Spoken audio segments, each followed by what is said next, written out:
Hace tiempo yo pensaba que lo mejor para mí era quizás irme lejos a un tipo de colonia en la cual tú siembres, no hay electricidad y no hay televisión, no hay celular, no hay computadoras, no hay nada, vivir de la tierra. Yo pensaba sinceramente que eso era el mejor tipo de vida, que era lo mejor que te podía pasar y lo mejor que podía hacer. Aspiraba a este tipo de experiencia. Eso es hasta que me di cuenta del peligro que uno corre al aislarte por completo del mundo y de la realidad y de las noticias y de las cosas que están pasando. Irte a un lugar aislado por periodos largos de tiempo es un poco peligroso y también me percaté de lo frágil que puede llegar a ser la mente.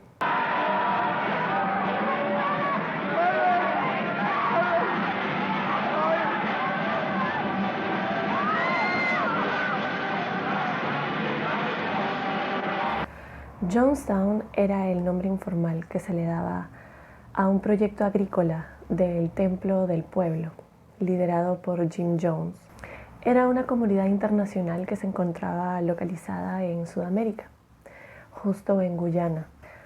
Jonestown estaba conformado por el Templo del Pueblo, así le llamaban a una, podría ser secta, liderada por Jim Jones, era una secta americana. El 18 de noviembre de 1978, un grupo de personas de la comunidad asesinaron a 5 personas incluidas dentro de este grupo, un congresista de los Estados Unidos, mientras que el resto de la congregación, de cerca de 1000 personas, fueron forzadas a suicidarse y algunos otros se suicidaron.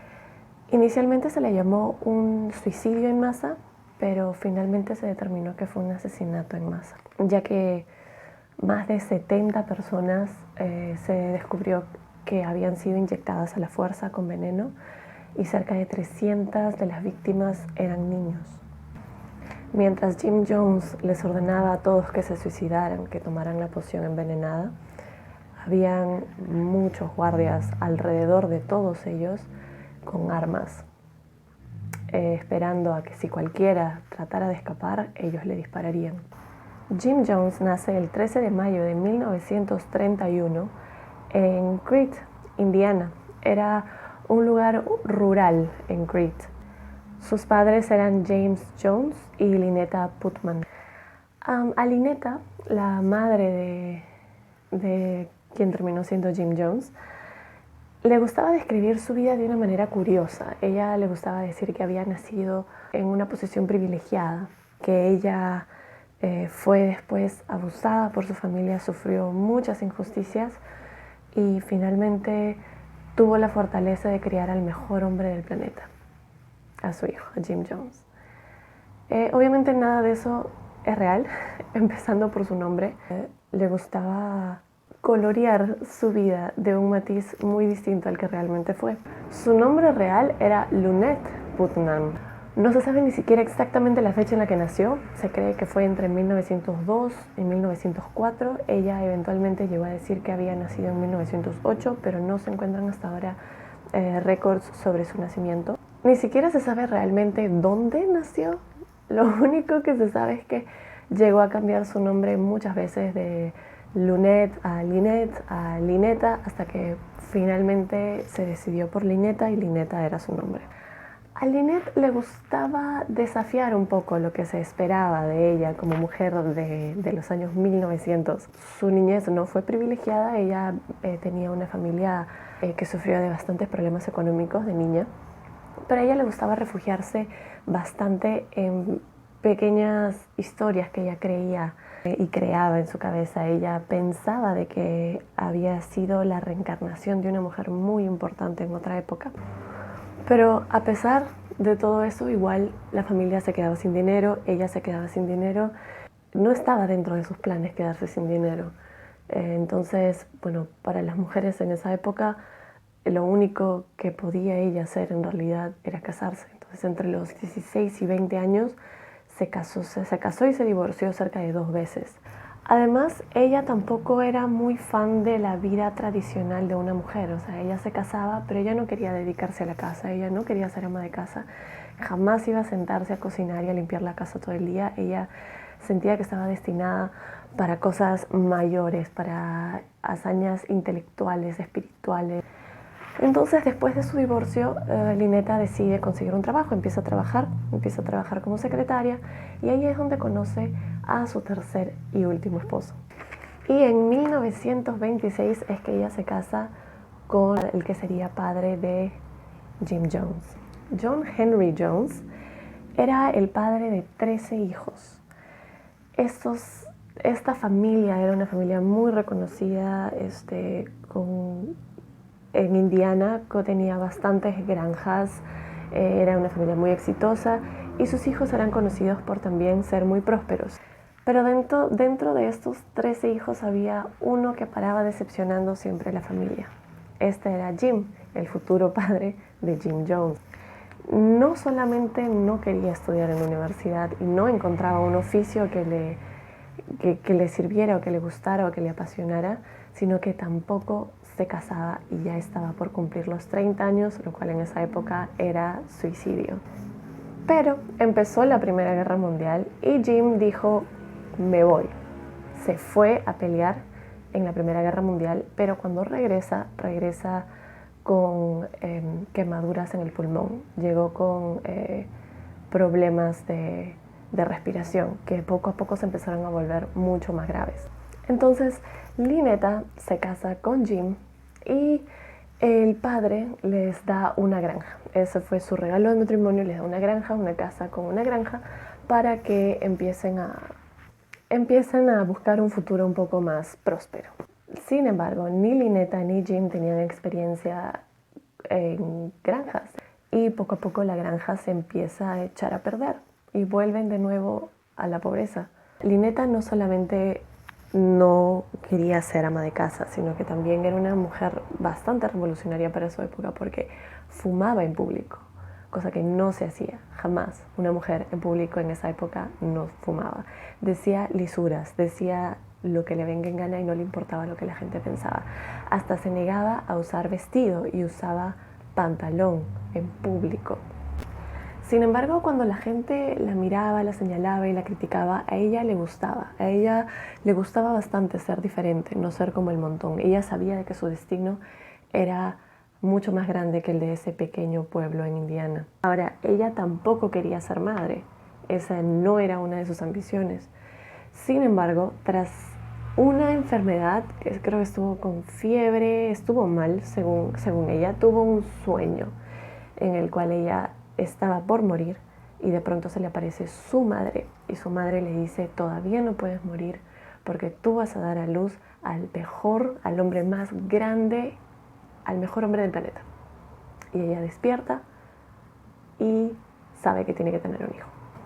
Lynetta salió embarazada, dio a luz y después de que ella da luz y cuando ya Jim empieza a crecer un poco, el padre del pequeño empieza a tener problemas emocionales, mentales, no se sabe exactamente, pero pasa tiempo en el hospital, cerca de meses, porque tuvo una crisis nerviosa.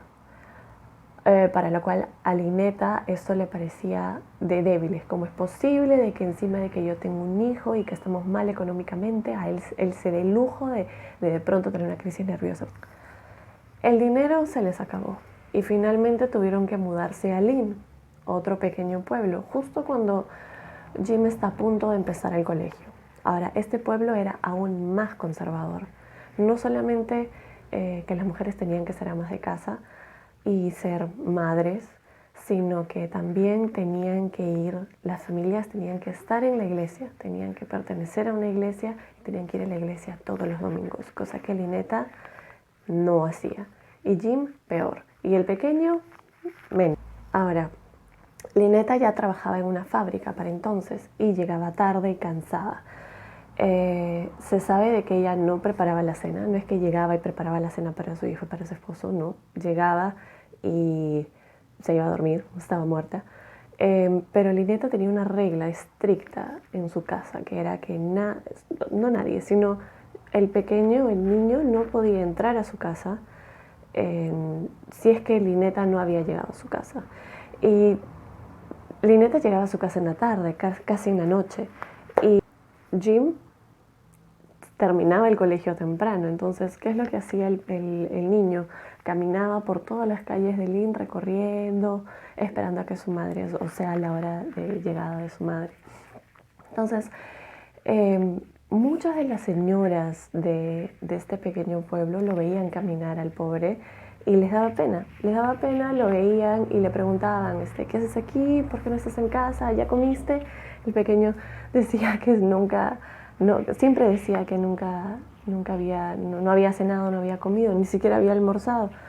Y las señoras lo invitaban a su casa y el niño ellas cuentan de que el pequeño Jim era muy educado y siempre buscaba algo de qué conversar con las señoras, siempre buscaba algo en común con las señoras. Si a la señora les gustaban las flores, a él también le gustaban las flores. Si a la señora le gustaban los animales, a él también le gustaban los animales. Cosas así, ¿no? Y las señoras sentían que tenían un vínculo especial con este niño, lo sentían casi como su propio hijo y siempre lo invitaban a cenar. Una de estas señoras, llamada Myrtle Kennedy, pertenecía a la iglesia de los Nazarenos, creo que se llama. La cosa es que esta es una iglesia conocida por ser muy conservadora y que siempre quieren reclutar a nuevas personas, a nuevos cristianos. Y esto es lo que esta señora hizo con el pequeño Jimmy. Lo incita, lo llama a que vaya con ella a misa, ¿no? Todos los domingos. Y esta señora es la que lo empieza a llevar todos los domingos a las misas. Y ella le sorprende bastante de que, por más que sus padres no son creyentes, el pequeño Jimmy le encanta ir a la iglesia, le encanta ver al pastor al frente de la iglesia, escucharlo declamar, ver cómo la gente está atenta a cada una de sus palabras. Y Jim se empieza a aprender estos sermones de los curas y se los empieza a recitar a la señora, a Myrtle Kennedy.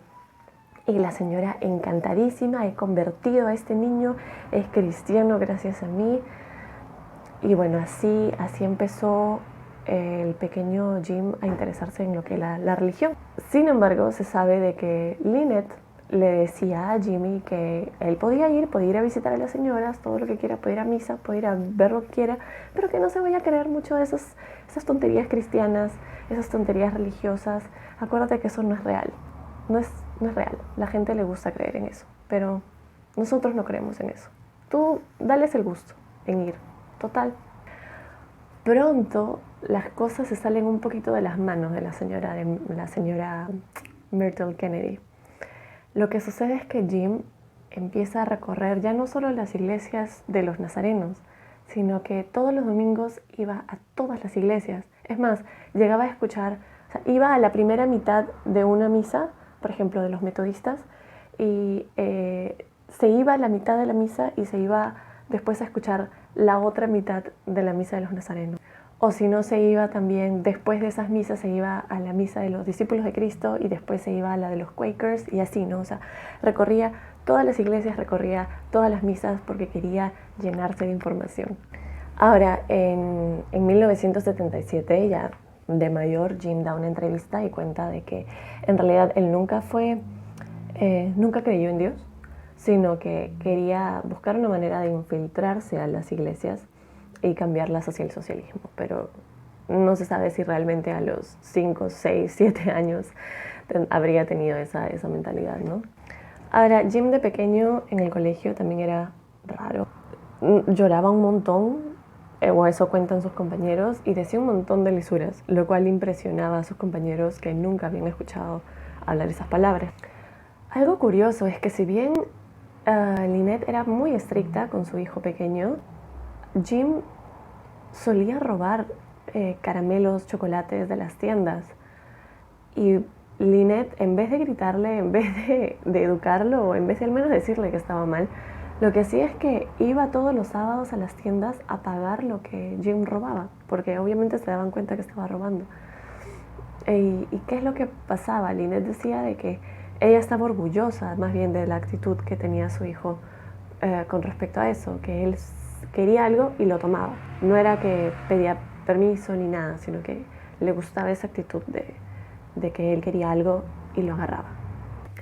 Luego, otra anécdota que cuentan sus compañeros de colegio es que, teniendo 7 años, el pequeño Jim los convence a sus amigos para ir a una fábrica de ataúdes, meterse en la noche a una fábrica de ataúdes. Este era un pueblo pequeño, nadie cerraba las puertas con seguro, ni siquiera las fábricas. Se metieron a la fábrica de ataúdes y ellos pensaban pues que iban a hacer algo así, no sé, de miedo. Pero él lo que les dice es que se metan dentro de los ataúdes porque la muerte es inevitable y ya desde ahora deberían de saber qué es lo que se siente estar muertos para que le pierdan el miedo.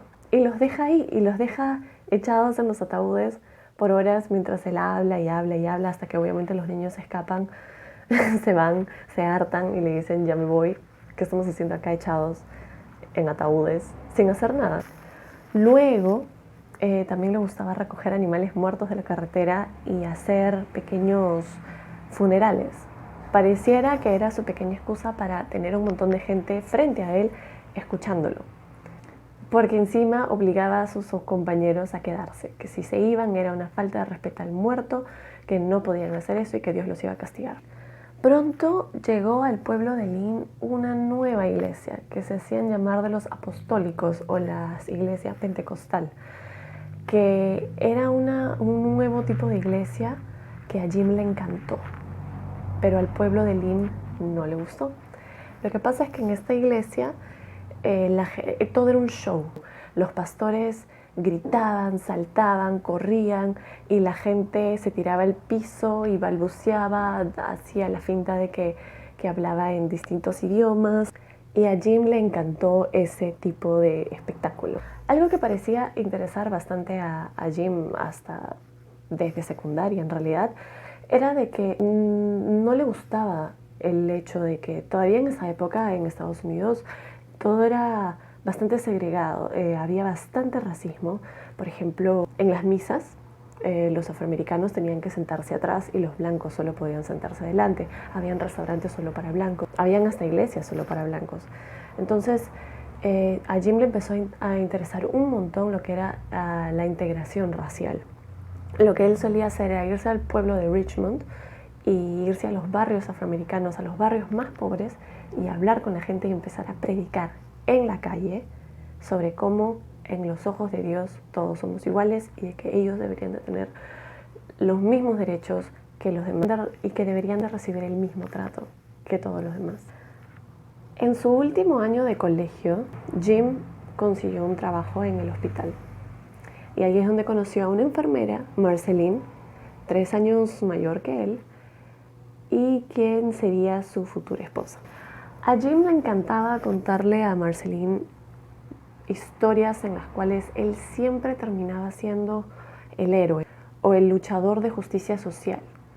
Muchas de estas historias no eran reales, pero a Marceline le encantaba escucharlas y le creía cada palabra, porque a Marceline siempre le gustaba, ella era enfermera y siempre le gustaba, estaba muy comprometida en ayudar a las personas. Y le encantó de que Jim también estuviera comprometido en ayudar a las personas. Marceline venía de una familia muy cristiana y ella en sí era muy cristiana y Jim parecía ser muy cristiano. Es más, él solía decir que quería ser pastor por mucho tiempo y Marceline le creyó. Toda su familia estaba dudaba de él un poco porque parecía tener ideas un poco comunistas, pero se convencieron por el hecho de que era muy creyente y que Marceline creía en él. Entonces se casan, pero una vez que se casan, Jim le revela a Marceline que no creía en Dios. Es más, en varias de sus peleas ella solía decir, no, ya no hables de Dios, que no sé qué. Y él le decía, al carajo tu Dios, que ese Dios no existe. Marceline llegó a ir a donde su madre a decirle que estaba pensando en divorciarse seriamente porque no sabía ya con quién se había casado. Pero su madre dice que no, que las mujeres en su familia no se divorcian, que lo intente, que el matrimonio es difícil, que es un trabajo, pero que ella puede. En 1951, Jim y Marceline, que ya vivían juntos, ya estaban casados, se mudaron a Indianápolis para que Jim estudie Derecho por un tiempo, porque después se retiró. Ahí es donde conoce y se entera del Partido Comunista y se enamora prácticamente del Partido Comunista. Ahora, en el siguiente año, la Iglesia Metodista ya se había reformado un poco, o buscaba reformarse, ¿no? Justo querían integrar dentro de su iglesia el ayudar a los pobres, la expresión, libre expresión y la integración racial, que era muy importante para Jim. Y aunque él se consideraba ateo, consiguió un trabajo en la iglesia metodista como estudiante de pastor. Jim empezó a ir a lo que llamaban iglesias negras y trataba de convencerlos de que vayan a su iglesia, de que también podían ir a su iglesia, para integrarlos a la iglesia metodista a la que él iba, para que él pueda ser también su pastor. Y en esta iglesia metodista es cuando empiezan a haber festividades religiosas, que es que iban de pueblo en pueblo con una carpa y lo que hacían eran sanaciones públicas. ¿Qué es esto? El pastor escogía a alguien en el público y les decía, tú que estás mal, usualmente alguien en silla de ruedas o alguien con alguna enfermedad visible, decía, tú que estás mal, quiero que ahora con el poder de Dios te levantes. Y la persona de pronto milagrosamente podía pararse y podía caminar y podía saltar y todos aplaudían contentos, es un milagro, es Dios. Jim se dio cuenta de que esto era falso, de que usualmente plantaban a gente ahí. Se ponían de acuerdo el pastor y la persona, plantaban a una persona ahí y la persona hacía como que simulaba, como que tenía alguna discapacidad y después cuando el pastor les decía, ya puedes levantarte, ¡bum!, se levantaban y todo el mundo creía que era por la gracia de Dios. Jim se percató de esto y le encantó, pero él todavía no tenía gente con tanta confianza para plantar a su propia gente ahí, ¿no? Entonces lo que él hacía es que cuando a él le tocaba ser pastor, se sentaba atrás de muchas personas cuando estaban conversando y se enteraba de qué es lo que hablaban. Usualmente hablaban pues de sus problemas, de qué es lo que querían para su vida. Y después, ya cuando él empezaba el sermón, lo señalaba y como él se acordaba de qué es lo que habían estado hablando estas personas, les decía, tú tienes esto, tu familia está así, tienes problemas de esto. Y la gente fascinada creía de que él podía leer mentes. Hasta su esposa creyó de que él podía leer mentes. Esto lo hizo ganar mucho más adeptos. Y no solo esto, sino que también él solía decir de que quería ayudar a la gente ahora. Si bien es cierto, la iglesia y la religión les decía de que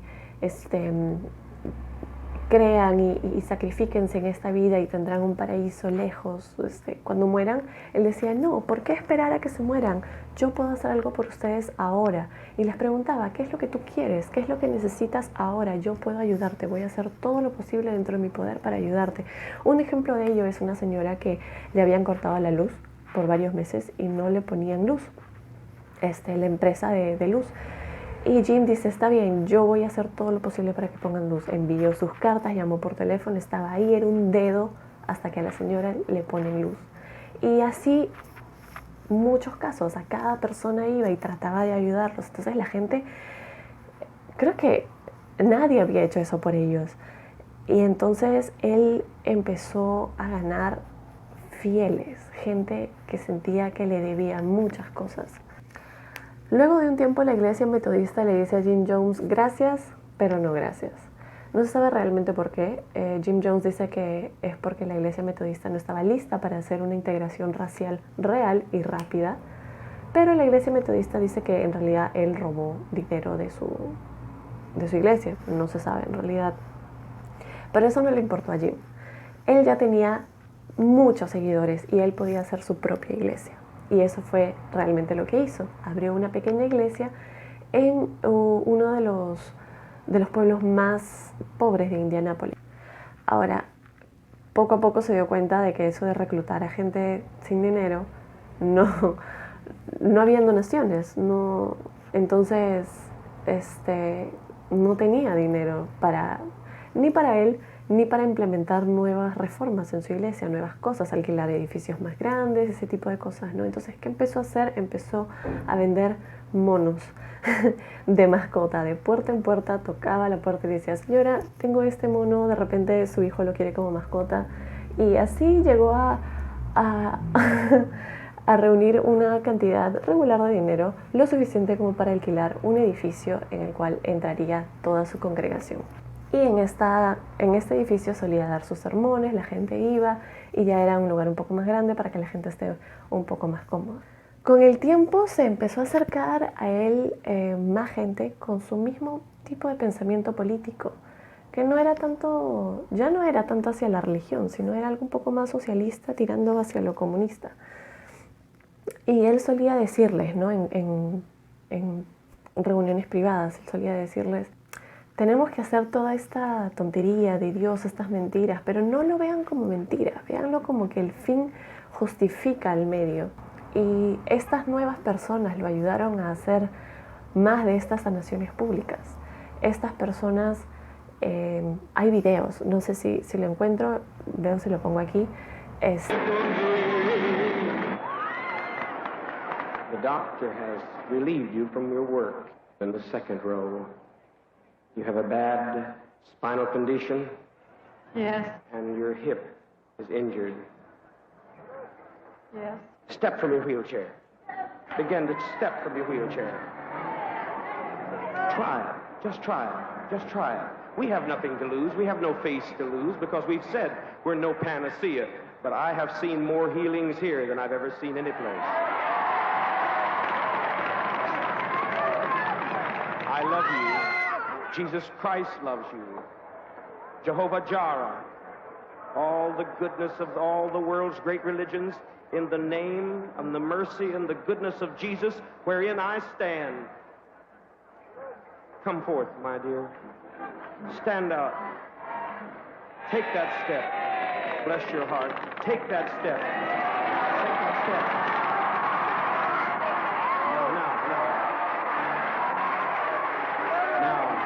Now, move forward. Move forward.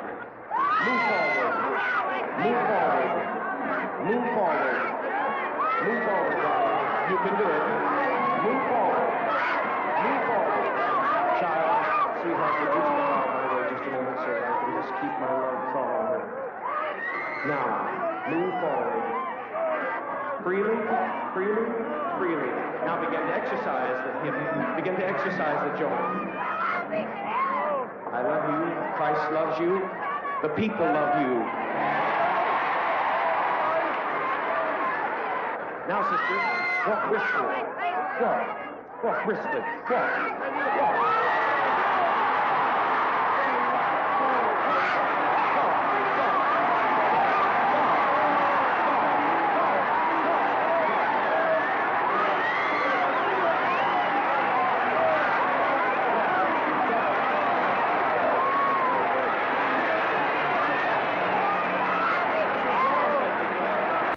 Por ejemplo, él daba su sermón y de pronto le decía a una persona, tú tienes cáncer, ¿no? Y la persona que ya habían acordado le dice, sí, yo tengo cáncer en tal lugar. Y ya, llévenselo, por ejemplo, al baño, ¿no? Y supuestamente él empezaba a hacer cantos y rezos y de pronto el Señor salía y salía con una masa negra en la mano que olía y que en realidad eran mezclas de hígados podridos, de pollo, y Jim decía, ese es el cáncer, y bueno, lo botaban, ¿no? Y decían, nadie se acerque porque cualquiera se puede contagiar, yo ahorita estoy haciendo todo en mi poder para que ustedes no se contagien de este cáncer, y bueno, ya lo botaban, ¿no? Posteriormente, Jim quería tener una familia, pero parece que Marceline no podía todavía concebir hijos, no se sabe por qué, pero adoptaron a una hija nativoamericana y a dos niñas coreanas. Luego Marceline salió embarazada, tuvo un hijo a quien le llamaron Steven, y luego Jim decidió adoptar a un niño afroamericano. fue una de las primeras familias, si no la primera familia blanca en adoptar a un niño afroamericano. Fue un boom. Y a él lo llamó Jim Jones Jr. Ahora, Jim se había empezado a volver un poco paranoico con respecto a la guerra nuclear. Los medios de comunicación hablaban bastante sobre una posible guerra nuclear, sobre una posible guerra con Rusia, Estados Unidos, y de que pronto iban a sacar sus armas nucleares y el mundo se iba a destruir. Jim vio en una revista de que uno de los lugares donde uno se podía mudar para sobrevivir a esta guerra nuclear era Brasil. ¿Y qué hizo? Agarró todas sus cosas y se largó a Brasil 2 años. Él intentó crear ahí lo que había ya creado en Estados Unidos, pero no lo logró. Ya habían millones como él tratando de hacer lo mismo, fracasó por completo. Entonces se regresó a Estados Unidos y ahí se dio cuenta de que la gente ya no lo seguía tanto. O sea, la gente, todo el grupo enorme de gente que lo solía seguir ya no estaba para cuando él regresó. 2 años fue suficiente para que la gente se espante. Y parece que eso fue algún tipo de detonante para que su miedo al rechazo y su paranoia crezca.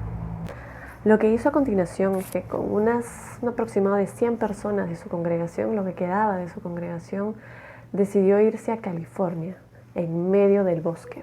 Era muy bonito, muy hermoso, todos lo recuerdan de esa manera, pero era muy aislado. Pronto se dio cuenta que tenía que cambiar sus métodos de reclutar gente porque se estaba quedando sin dinero. Y empieza a reclutar gente de dinero y también empieza a reclutar prostitutas, drogadictos, gente de la calle, gente, posibles rateros, y los reforma o intenta reformarlos, les da las facilidades para que se reformen. Y de ahí salieron sus seguidores más fieles, los fanáticos. Ellos fueron los que ese día en Guyana, el día de los asesinatos, ellos fueron los que tenían las pistolas. Era 1973 y ya su congregación llegaba a cerca de 3.000 personas. Era una cosa que crecía y crecía. A él le encantaba dar sermones, pero ya no dejaba de que esta gente simplemente se vaya o se sentara. Eran sermones que duraban horas y él cerraba la puerta y no los dejaba sentarse.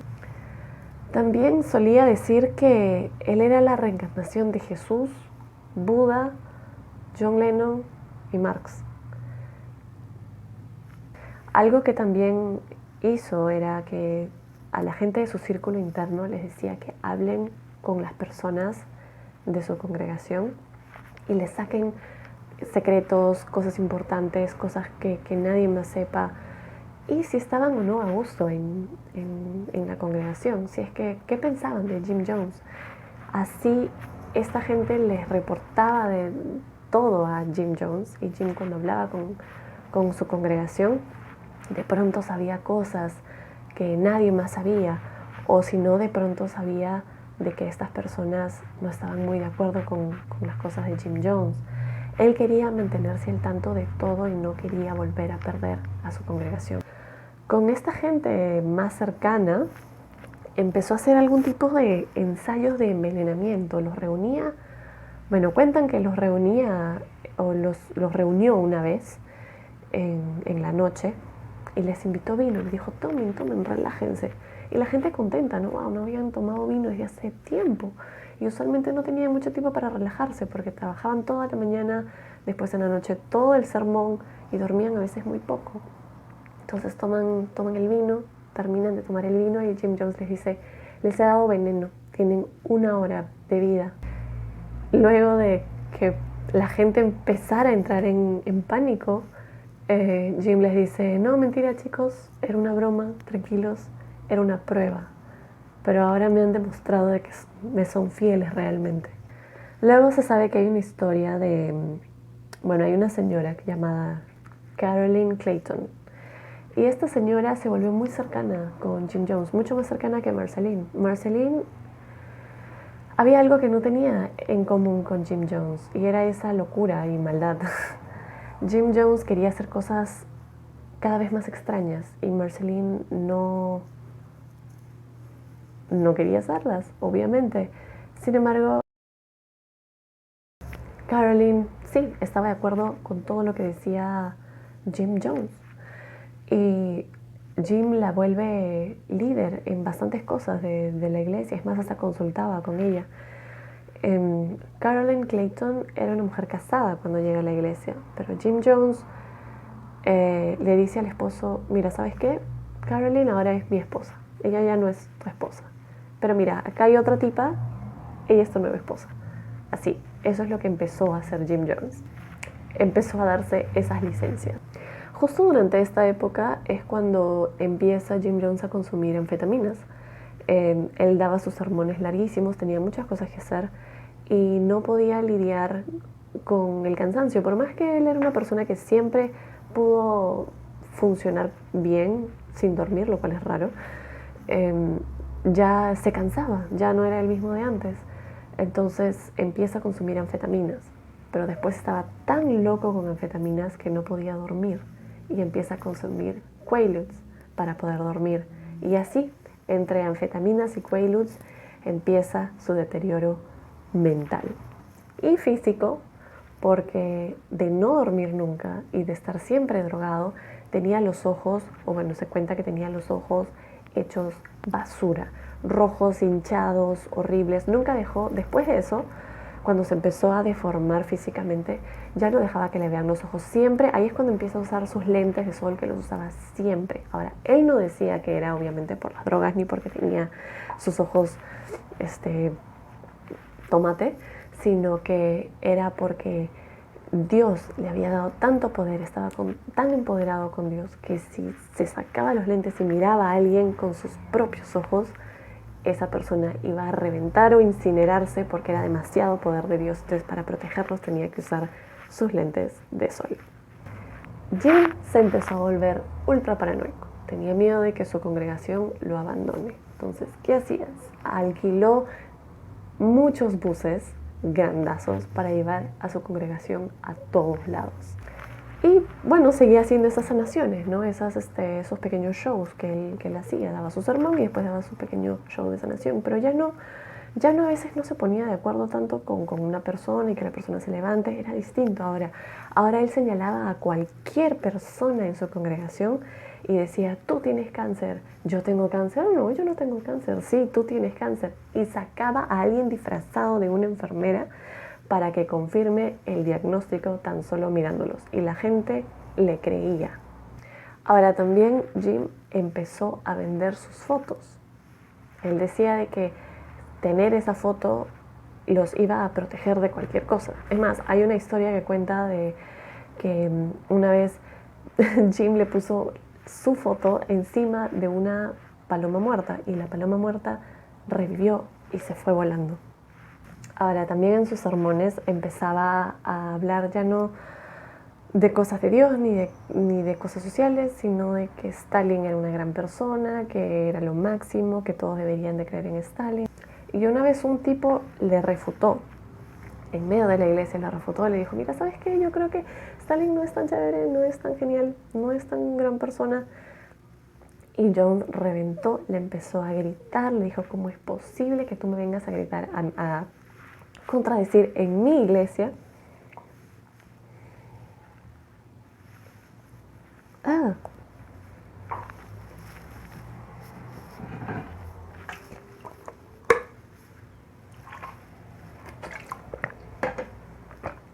Era solo polvo de café. Que tú me vengas a gritar a mi iglesia y que quién eres tú, si no quieres estar aquí, lárgate, etcétera, etcétera, etcétera. Después del sermón, Jim va y le habla y le dice, mira, ¿sabes qué? Tú eres una persona inteligente, los dos somos personas inteligentes, se nota que eres una persona muy pensante, pero a esta gente no le gustan los hechos, no le gusta la realidad, hay que hablarles con un idioma distinto, pero tú y yo nos entendemos, tú y yo somos iguales. Y le empezó a dar cargos importantes dentro de la organización, dentro de su congregación. Y así es como se los iba ganando a todos, ¿no? A todos los que estaban un poquito en contra, les daba cosas que hacer, cosas importantes, los hacía sentir bien, los hacía sentir importantes. Poco a poco, Jim Jones empezó a decir, todos somos Dios. Todos somos Dios, tú eres Dios, yo soy Dios, Él es Dios, ella es Dios. Y así como todos somos Dios, si ustedes quieren, llámenme Dios. Así empezó, llámenme Dios. Si tú quieres que yo sea tu Dios, yo seré tu Dios. Sí, yo quiero que sea mi Dios, yo soy tu Dios. Entonces, hay una grabación en la que Jim dice, este libro, estamos sosteniendo la Biblia, este libro es lo que los ha mantenido oprimidos a todos ustedes por años. Y la agarró y la lanza. Y todos se quedan en silencio, encallados, todos se quedan en completo silencio. Y el libro cae. Y él dice, no hay un paraíso allá arriba, no hay nada allá arriba. Cuando ustedes mueren, no hay nada. El paraíso tenemos que construirlo nosotros mismos aquí abajo. Y todos, ¡wow! En esta época, el hijo Jim Jones Jr., el hijo adoptivo hombre, siempre cuenta de que estas eran muy bonitas épocas para él. Bueno, sus dos hijos hombres tuvieron vidas un poquito distintas. O sea, tuvieron la misma vida, pero tuvieron una percepción un poco distinta de lo que estaba pasando. Su hijo adoptivo sentía de que era la mejor época de su vida. Su padre era un buen padre y los quería mucho, y él jugaba bastante, pero su hijo Stefan, a los 13 años, trató de suicidarse 3 veces, porque él sabía de que su papá estaba loco, pero no terminaba de hilar las cosas, pero su papá estaba enfermo. Hasta ahora él dice de que su padre estuvo enfermo desde el inicio, y simplemente con las drogas y quizás con la sensación de poder, su condición mental empezó a deteriorarse. Jim se empezó a hacer amigo ya de políticos, ya era una persona un poco más importante y empezó a ganar mucho más poder. Alcaldes, ministros, fiscales, todos apoyaban al templo del pueblo y a él como persona. Ahora, él incitaba bastante a que los miembros de su congregación separen de su vida la familia suya, o sea, su familia que no quería formar parte de la congregación, de las familias que, por ejemplo, yo estoy en el templo del pueblo, pero mi mamá no quiere o no está muy de acuerdo, ella no está en el templo del pueblo, entonces tenía yo que dejar de cortar todo contacto con mi mamá, por ejemplo, ¿no? Y no solo eso, sino que cuando un niño nuevo nacía, se lo daban a otra familia. Tú tenías un hijo y se lo daban a otra familia para que lo críe, porque según Jim Jones, ninguna unión familiar podía ser más fuerte que la de él contigo. Más o menos es en esta época en que empiezan un poco los abusos. En estos sermones que él daba, hacía pararse a alguien que había cometido algún error y los humillaba, les gritaba por horas hasta que la persona se quiebre y llorara, y después se acercaba a ellos y los abrazaba y les decía, ¿sabes qué? No tenía yo que hacer esto, si no tú nunca ibas a aprender, pero ahora ya sabes. O sea, era una mezcla de humillación con después abrazos, con cariño, después de nuevo humillación. Pero las cosas no se quedaban ahí, empezaron a empeorar. Por ejemplo, él hacía unas cosas llamadas catarsis, en las que alguien se había, por ejemplo, portado mal, según su percepción, y él le decía a unos 5 o 6 miembros de la congregación que le peguen, que le empiecen a pegar. Y la gente lo hacía, o sea, la gente creo que también estaba en un estado un poco de locura, no sé, locura colectiva. Le empezaban a pegar mientras hay cintas en las que se escucha que están pegándole a alguien, y Jim se ríe con una risa media extraña y aguda y rara y desagradable.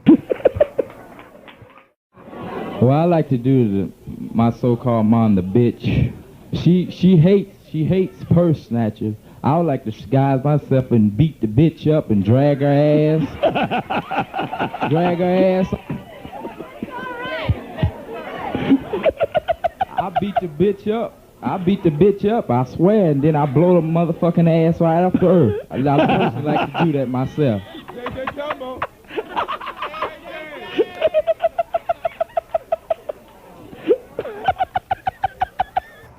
Otro caso es que hizo que una señora se desnude por completo. Él la empezó a humillar verbalmente diciéndole que era una gorda. Le dijo a la señora que se ponga en hielo y todo el mundo la hundió en hielo y le dijeron que se quede ahí hasta que Jim diga que pueda salir. O sea, las cosas ya estaban convirtiéndose en tortura. Adicionalmente, la gente poco a poco empezó a donar sus pertenencias. Primero era el 20% de lo que ganabas, después era el 30% y después poco a poco la gente donó todas sus pertenencias al pueblo, el templo del pueblo. Y bueno, la gente también no dormía en esas épocas. Trabajaban todo el día, tenían el sermón toda la noche. Jim estaba loco en anfetaminas, hablaba toda la noche. Llegaban a dormir 2 o 3 horas máximo. Pronto Jim se llevaría a su congregación a un lugar aún más lejano, a un lugar mucho más aislado. Este era Guyana, y ahí crearon el pequeño pueblo de Jonestown, al cual él le gustaba llamar la Tierra Prometida. Él empezó a decir que ya cuando ellos estaban en Guyana, que el gobierno de Estados Unidos estaba en contra de ellos porque el gobierno de Estados Unidos no quería un gobierno socialista, no quería que todos fueran iguales, estaba en contra de ellos, que ellos se habían convertido en el enemigo. El gobierno de Estados Unidos era el enemigo de Jonestown. Ahora, este lugar era extremadamente aislado. Era un lugar que él había comprado al gobierno de Guyana y estaba en medio de la selva. Entonces, tú querías escapar y tenías que irte a la selva a tratar de escapar. No era que camino un par de horas y ya estoy en una ciudad. No, era camino horas, días quizás, y recién estoy en un tipo de aeropuerto.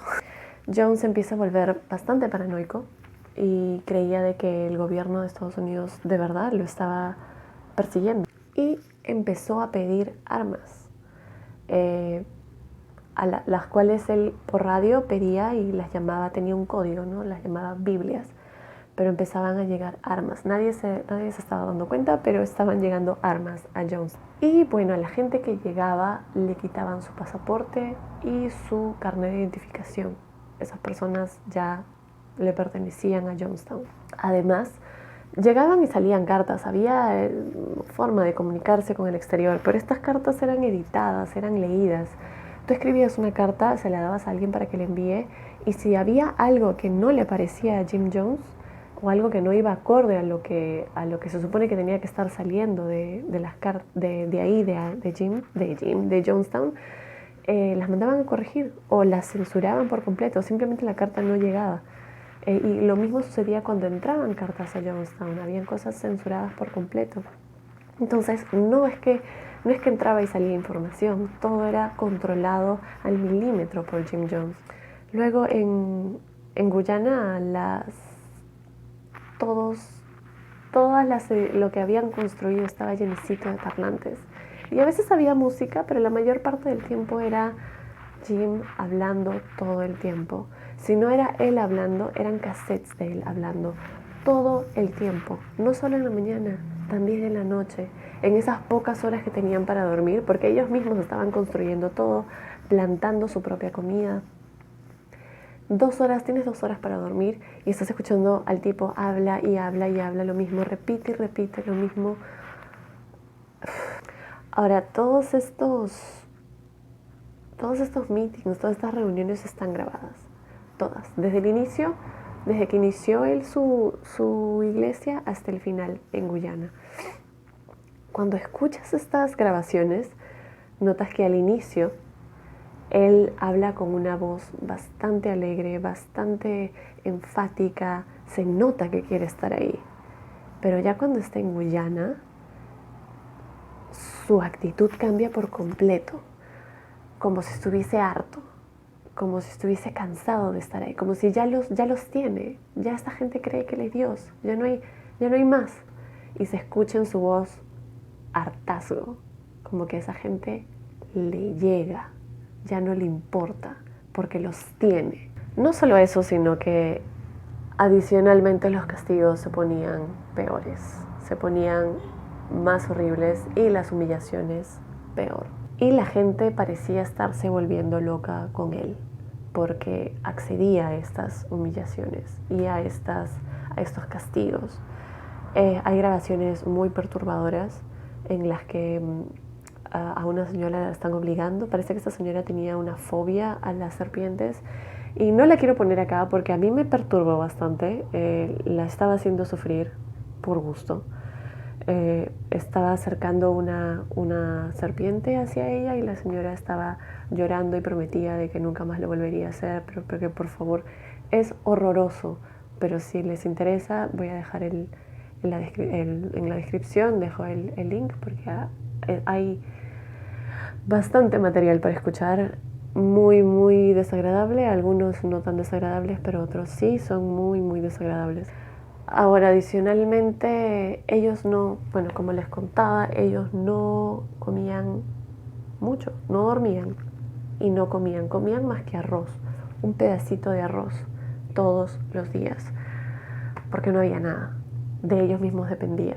Y si bien es cierto, a veces suena bonito, ay sí, voy a arar la tierra y cosechar, no es tan sencillo, especialmente para gente que no ha estado haciendo eso toda su vida. Quizás es más sencillo para gente que sí vive en una granja y sabe cómo hacer estas cosas, pero esta era gente de la ciudad que había dejado sus trabajos y de pronto se ve tratando de cosechar. No había suficiente comida para todos, entonces no comían nada, estaban cansados, tenían que construir, tenían que sembrar. Y la gente también se estaba deteriorando, igual que él. Las cosas empiezan a empeorar para todos, en realidad. Jim empieza a inventarse noticias, ya que no entraban periódicos, no entraban noticias de fuera reales. Se empezó a inventar de que Estados Unidos estaba peor. Quizás para que la gente no piense en irse, ¿no? Quizás para que no piense en escapar, les hacía creer de que Estados Unidos era peor que Jonestown, que en Jonestown estaban contentos, felices, era lo mejor que les había pasado. Empezó a decir de que el Ku Klux Klan había tomado posesión de Estados Unidos y que a todas las minorías de todo el país de Estados Unidos los estaban metiendo en campos de concentración. Ya cuando llega al pico de su estado psicótico, él empieza a decir de que hay gente afuera en el bosque, gente de Estados Unidos en el bosque con armas, esperando a que ellos salgan para dispararles. Y llegó al extremo de decirle a su hijo que se vaya al bosque con un arma para que cuando Jim entre al bosque demostrándole a la gente que había gente tratando de matarlos, su hijo le trate de disparar al padre. Y después trajo a gente de la congregación para que dispare hacia el bosque, pudiendo haber matado a su hijo sin darse cuenta. Cuando sucedió eso, le empezó a repartir pistolas a un montón de gente en Jonestown. Y todos acataron porque estaban asustados de que haya gente rodeándolos en el bosque, listos para asesinarlos. Él dijo de que quieren asesinarlos y los van a matar a ustedes y se van a llevar y van a esclavizar a sus hijos y los van a torturar hasta la muerte. ¿Y ustedes quieren eso? Obviamente la gente dijo que no, yo prefiero morir antes de eso. Ya, entonces toma la pistola y vigila el bosque, que nadie se acerque. Y la gente se lo tomó muy en serio y obviamente empezaron a vigilar noche tras noche. Esto fue lo que empezó él a llamar las noches blancas. Esto fue la noche blanca, la primera noche blanca. Las siguientes noches blancas, poco a poco, él empezó a introducir la idea de un suicidio masivo. ¿Qué empezó a decir? Esta gente va a entrar, esta gente se va a meter. ¿Y ustedes qué van a hacer? ¿Van a esperar ahí a que los maten y los torturen y se lleven a sus hijos? La gente, no, sería mejor matarse. Y así poco a poco empezó a hablarle a la gente, a tratar de implantarles la idea de que la muerte sería mejor. Y así poco a poco empezó a hacer simulacros de suicidio, en los cuales la gente tomaba algo, un tipo de poción, un jugo, bueno, al que él llamaba poción porque supuestamente les habían puesto veneno, y él decía tomen, y todos simulaban de que estaban tomando algo envenenado. Cuentan de que habían en un año 82 simulacros de suicidio, o sea, noches blancas. Ahora, él decía que este suicidio masivo era el último recurso porque él estaba planeando que todos se vayan a Rusia. para poder seguir su paraíso socialista que querían hacer. Pero Rusia no quería saber nada con Jonestown, solo que la gente no lo sabía. Jim Jones lo sabía, pero la gente no sabía. Luego, ¿qué sucede? Había mucha gente que se había ido de Jonestown o que se había separado de la congregación cuando ellos todavía estaban en California, pero que sus hijos se habían quedado en Jonestown, estaban en manos de extraños. Y como se lo habían dado a Jim, ellos temían por su vida, temían de que por ahí aparezcan muertos o que maten a sus hijos antes de que puedan recuperarlos, y empezaron a denunciar a Jim Jones. No solo eso, sino que muchos de los, porque hubo gente que se fue, muchos de los que se fueron empezaron a dar información a la prensa de que habían sido humillados, de que habían sido golpeados, de que había mucha de la gente de que estaba en Jonestown probablemente no quería estar ahí, estaban prisioneros. Entonces empezaron a salir estas noticias a los medios de comunicación, y hubo un congresista que se interesó mucho por la historia. Este es el congresista Leo Ryan. Leo Ryan empezó a tratar de comunicarse con Jonestown, con Jim Jones más que nada, para hacer una visita. Él quería solo visitar, ir a ver cómo estaba la gente, cómo eran las condiciones de vida, si es que alguno quería regresar, si es que habían armas, si es que los agarraban en contra de su voluntad.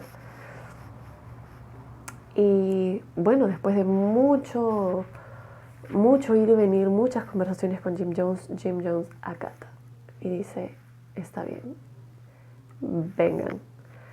Para esto, obviamente, todos en Jonestown creían de que el congresista era el enemigo, pero tenían que hacerle creer de que todo estaba bien. Jim Jones empieza a entrenar a su gente y les empieza a preguntar a uno por uno, ¿qué opinas de Jonestown? ¿Qué opinas de Jonestown? Y todos tenían que responder, esto es lo mejor que me pasó en mi vida, todos vivimos bien, etcétera, etcétera. Y entonces eso fue lo que sucedió. Llegó el congresista Leo Ryan con un equipo de camarógrafos, con un montón de periodistas y un montón de familiares de gente que estaba ahí en Jonestown. Y le hicieron creer de que de verdad todo estaba perfecto. Hay grabaciones de Leo Ryan, del congresista, diciendo, bueno, parece que esto es realmente lo mejor que les ha pasado en la vida, ¿no? Estoy muy contento de estar acá y estoy viendo de que realmente ustedes están contentos. Pero en medio de la celebración, un joven se acerca al camarógrafo, a uno de los camarógrafos, y le da una nota. El camarógrafo saca la nota y dice, soy tal, que era un grupo de gente, ayúdenos a escapar, queremos irnos de aquí. El camarógrafo le entrega esta nota a Leo Ryan y Ryan no termina de entender de que está en peligro.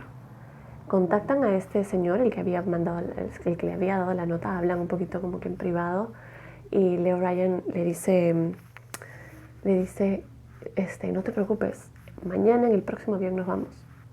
Y el joven, el de la nota, le dice, ¿sabes qué? Esperar hasta mañana probablemente vaya a ser demasiado tarde.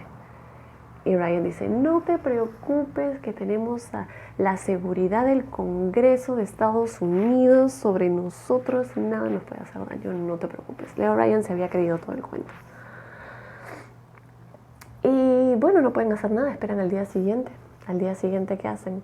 Justo cuando ya se empiezan a ir, Leo Ryan dice, los que quieren irse, vengan conmigo, ¿no? O sea, los que quieran regresar a Estados Unidos, vengan conmigo.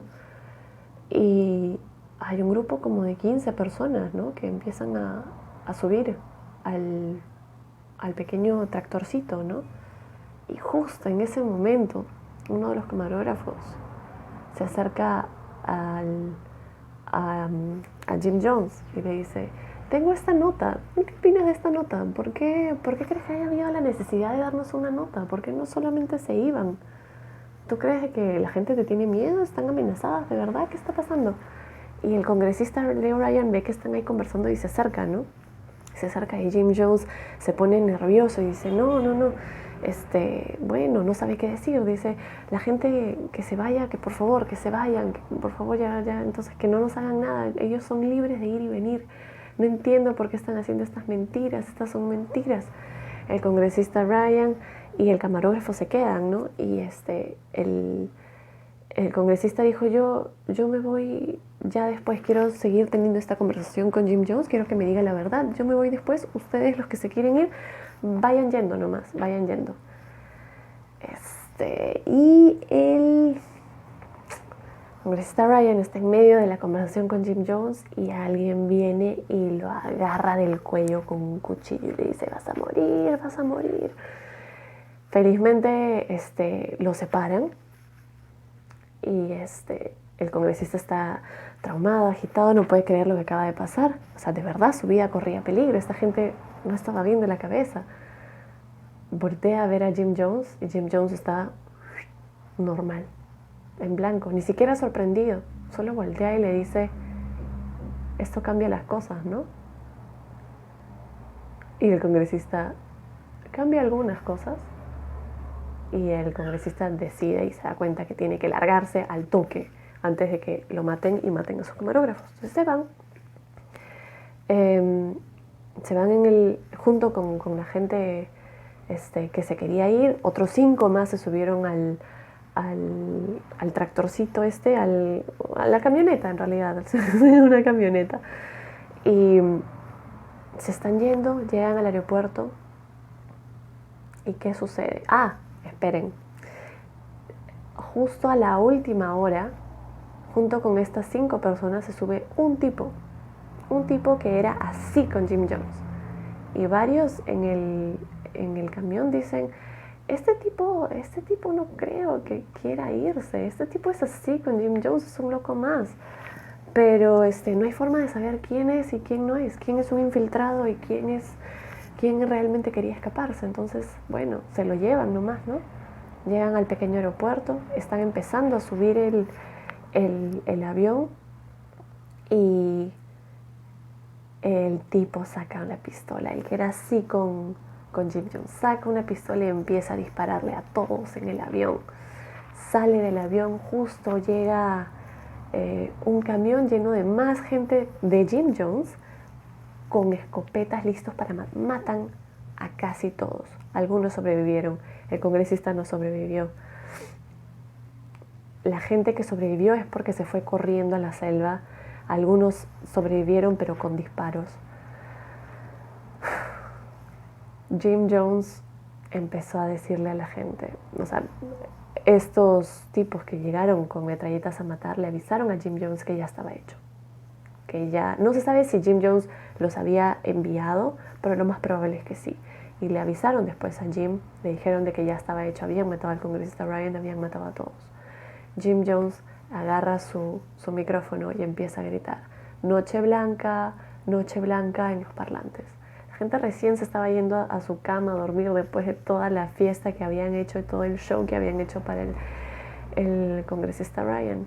Pero era noche blanca, tenían que salir. La gente sale. Para esto Jim, meses atrás, había mandado a pedir cianuro y muchos más venenos para este momento, que parece que lo tenía planeado desde hace años. Y empieza a mezclar un tipo de jugo con este veneno y le dice a la gente, tomen. Está toda una hora completa de grabación de ese momento, de todo lo que les dice, que tienen que tomar lo mismo que repetía en todas las noches blancas. Tienen que tomar, ahorita vienen los que nos van a venir a matar, nos van a matar, se van a llevar a sus hijos, etcétera, etcétera. Y se escucha a una mujer que está diciendo, pero no, ¿por qué? Seguramente nos van a recibir en Rusia. Y él dice, pero ¿quién nos va a querer recibir ahora? Nuestros hermanos han matado al congresista Ryan y yo voy a responder por ellos. ¿Tú no vas a responder por ellos? Ella, no, sí, lo que pasa es que mientras hay vida hay esperanza. Y él sigue con el hecho que no. Y la señora sigue protestando que sí hay que vivir, no hay que matarnos.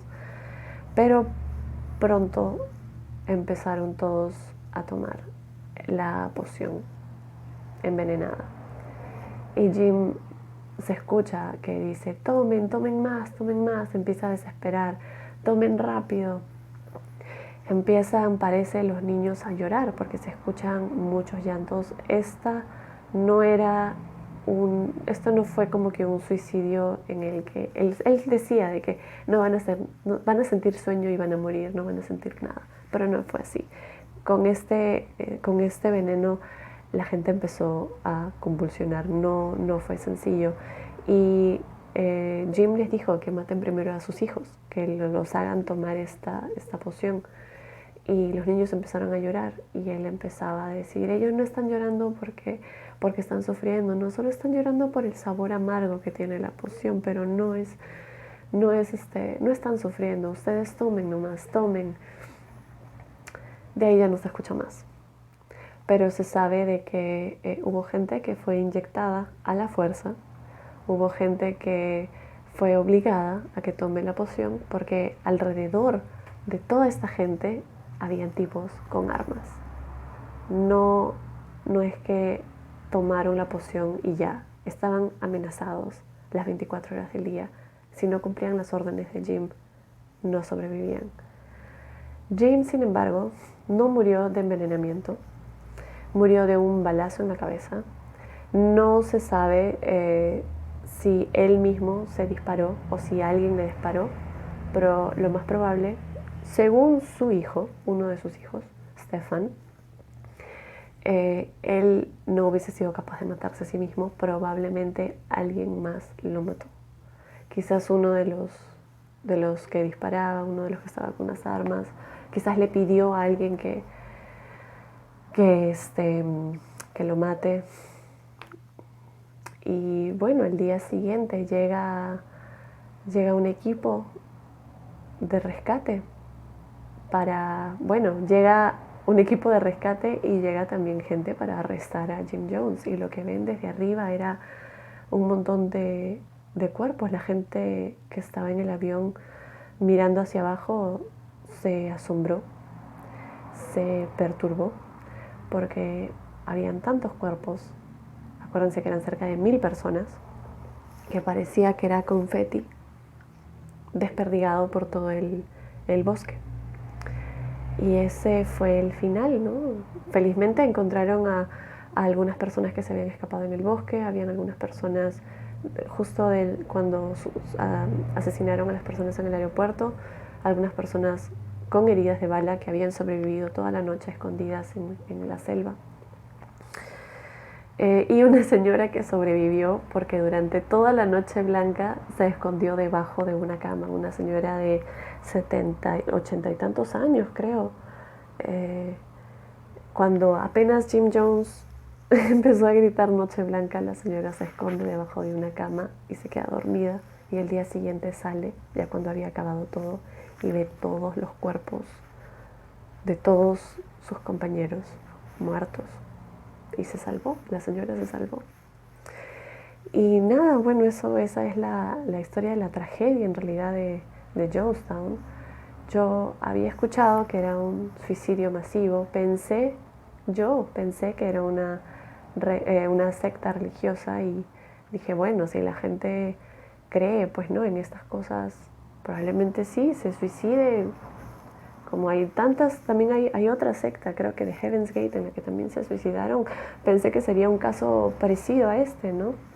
Pero en todo momento, mientras leía sobre esta organización, esta iglesia, me daba cuenta que no era tanto así, ¿no? Y no me costó luego alejarme de esa situación, porque me pongo a pensar y digo, ¿qué me separa a mí de esa gente?